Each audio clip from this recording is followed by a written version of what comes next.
Sulat ko sa kanya. Parang walang bakante. Gaya lang kami mag-aral dati. Ewan ko din sa Cavite yung paano. Kaya mga tamad magsulat ito. Pasulatin mo. Konti lang isusulat o hindi magsusulat eh. Kung ano-ano pa yung sinusulat. Sulat mo ng maayos.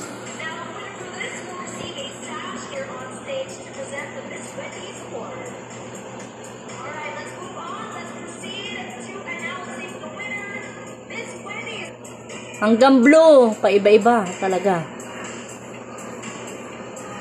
Kabila, doon. Gusto niya pag ano, kaya kung ano-anong sulat. Hanggang blue, Daki, hanggang blue.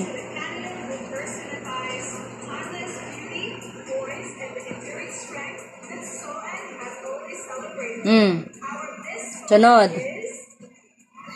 Saan na? Palagi dito mag-uumpisa.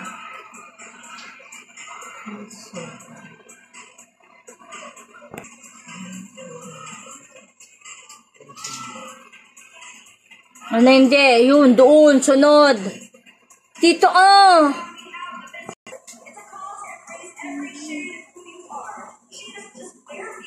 Alis mo dyan. Saan ka sunod magsusulat? Saan? Saan? Nasaan pa? Saan ka na magsusulat?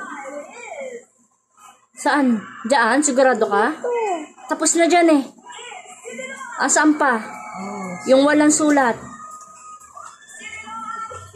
Bilis, sulat mo. Nasaan? Sige.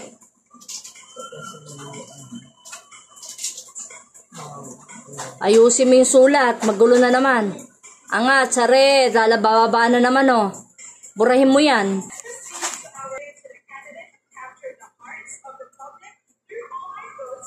Sunod. Saan? Dito palagi pag ganun, Daki.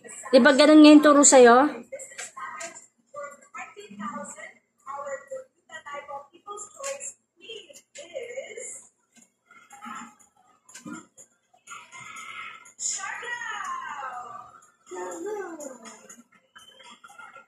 Tignan mo kung saan na.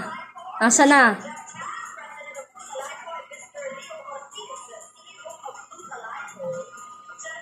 Ano nakakalito dyan? Dito, dito, dito. Dito, dito, dito. Tatatlo lang yung ginawa ko, na hirap ka pa. Dito na sunod, diba? Idaki, Nakada magsusulat siya, ituturo ko pa kung saan niya isusulat. Ano yan? Yan, di kasi walang nagtuturo ng maayos dun sa school. Turuan, hindi nakikinig. Ganun, doon.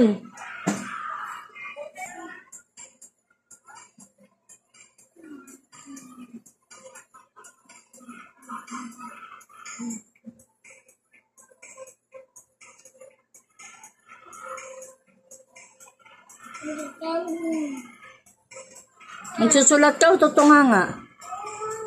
Nasaan na? Saan ka na magsusulat? Ano yung sinabi ko? Saan ka na magsusulat? Saan, Daki? Saan? Saan na magsusulat? Alam mo yon? Saan? Saan? Pagkatapos sa dulo, saan na? Saan? Diyan? Sigurado ka? Diyan? Hindi diyan. Sa unahan muna, di ba? Nasaan? Diyan mag-umpisa, tapos na dyan eh. Pagkatapos na saan na? Lagi dito Diyan. Nako po, nakakainis ka talaga. Ba't ganun? Halatan, di talaga siya marunong. Ano yan, bababa na naman. Tinuturuan ka para maayos na yung sulat mo. Hanggang dun, kukopya sa school. Dire-diretso, sobra na naman yan. Hanggang pula. Ano na naman? Burahin mo yan. Alam ko na yung ganyang sulat mo. Gusto mong mapadali yung sulat mo. Ayusin mo, blue hanggang blue ang pagsusulat. Hindi na pwedeng shortcut ngayon. Kaya wala siyang alam magsulat, hindi alam magsulat kung paano isulat. Kahapon, tinuruan kitang kumopya ng libro. Hanggang ngayon, hindi mo pa rin maintindihan. Sunod, tanggalin mo yan. Asan na? Asan na magsusulat? Sabihin, hindi mo talaga naintindihan. Isulat mo na. Hindi dyan. Hindi pa ganun-ganon. Ganyan. Dito, dito. Pag magsulat dito,